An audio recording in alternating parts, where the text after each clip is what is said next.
Magandang araw mga kaibigan. Bigyan natin ngayon ng opinion, reaction, itong post ng Philippine Star. Si Migs at Loren nagpaalam sa akin.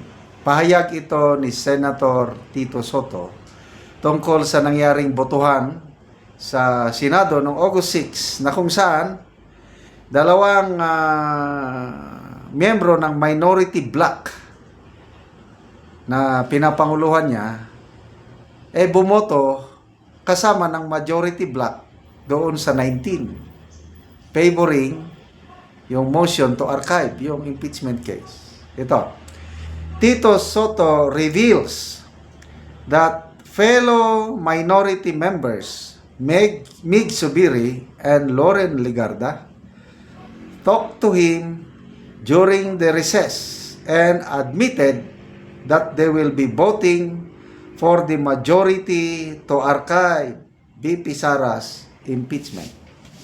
So ito yung mismong pahayag ng minority floor leader. Hiwalay silang lumapit sa akin at sinabi nila sa akin na pasintabi na, but I'm voting for the archiving. Pero wala naman silang direktang sinabi na dahilan kung bakit. So, mag-speculate na lang ako na political yung dahilan. Yan ang payag ng natalong Senate President. So, ang unang tanong dyan is, may hinanakit ba si Senator Soto sa dalawa? Dahil hindi sila sumama sa kagustuhan ng kanilang minority floor leader? Sa tingin ko naman hindi. Walang hinanakit. Ano lang? Sport lang. Kasi ang alam ko, matagal na nagsama si Senator Soto nung Senate President pa siya, ang kanyang majority floor leader si Senator Zubiri. So may pinagsamahan. So yung kanyang botohan sa mga kaya may kanya-kanyang pananaw, normal lang yan. Ang mabuti, nagpaalam. At kung ako ang nasa kalagayan ni Senator Soto, okay lang yun. Pero hindi naman niya pwedeng pilitin yung dalawa. Diba? So at least nagpaalam. So, hinanakit? To me, wala. Part of politics. So, yung dahilan, ang isang tanong, anong dahilan? Bakit bumoto si Senator Migs at Senator Loren Legarda into archiving? Speculation na Senator Soto, politika. Yes, lahat yan ang gagawin mo dyan sa Senado. Hindi mo maalis ang politika.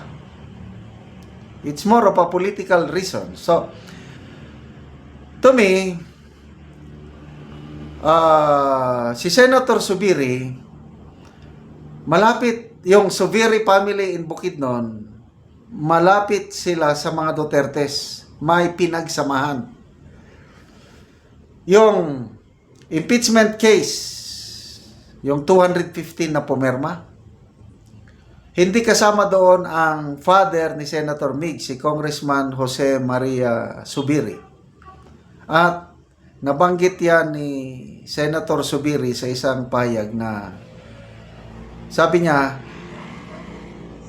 the people of Bukidnon considered as heroes dahil hindi pumirma ang tatay ko sa impeachment case ni VP Sara. And I agree to that. Talagang maraming taga Bukidnon na maka-Duterte at tuwan-tuwa sila sa ginawa ng dating governor ng Bukidnon, tatay ni Senator Migs, na hindi siya pumirma. And ako, saludo ako sa paninindigan ni Congressman, dating Governor Jose Maria Zubiri. So, because of their friendship sa politika, matagal nang magkasama yan, PRRD at Governor Zubiri. So, yan. Ipinakita lang ng mga Zubiri ang may ano sila, may prinsipyo. Hindi basta-basta bumabalimbing ang mga subiri. And to that, I salute. Si Senator Legarda naman, yung kapatid niya, Congressman Legarda sa Aklan ba? Aklan, yes. Hindi rin pumirma sa impeachment ni BP Sara. So, makikita mo, mayroong may loyalty, may pinagsamahan. At alam ko, ang mentor ni BP Sara, isa sa mga mentors niya, maliban kay PJ May, isa rin itong si Senator Legarda na mentor. So, ayun.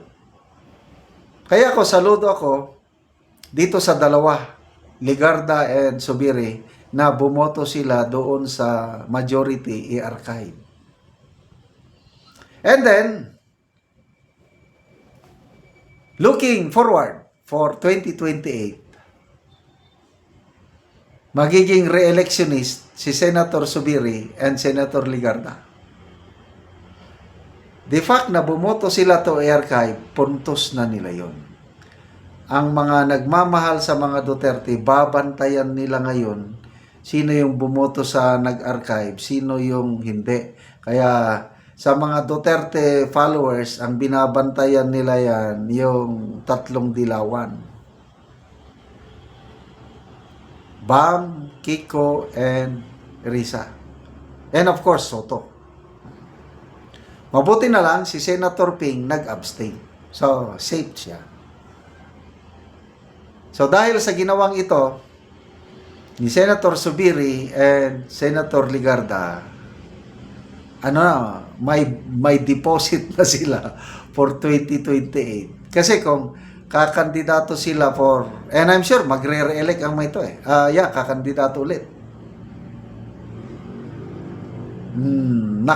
May puruhan na sila sa boto ng mga DDS. So kung ako ang iyong tatanungin, dahil sa ipinakita ni Senator Legarda at Senator Mix, ngayon na bumoto sila sa archiving,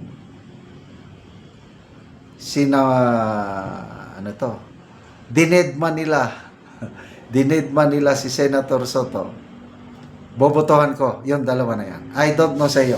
Basta, 2028, kakandidato itong dalawa, bobotohan ko sila.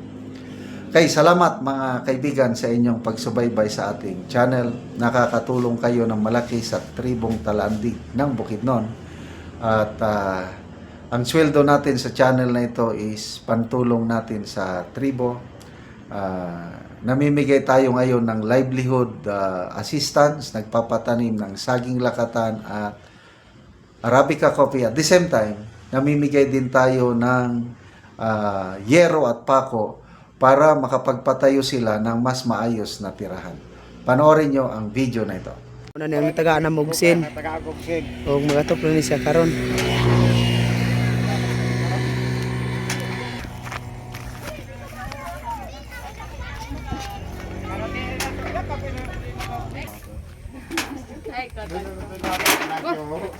Salamat ngayon. Nasakat ka dinday.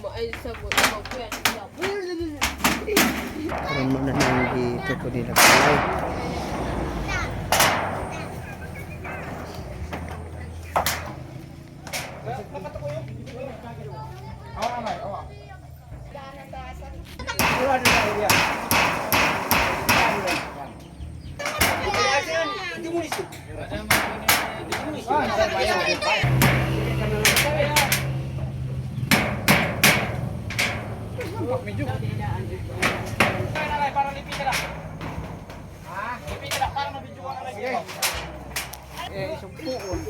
Yan mambisita.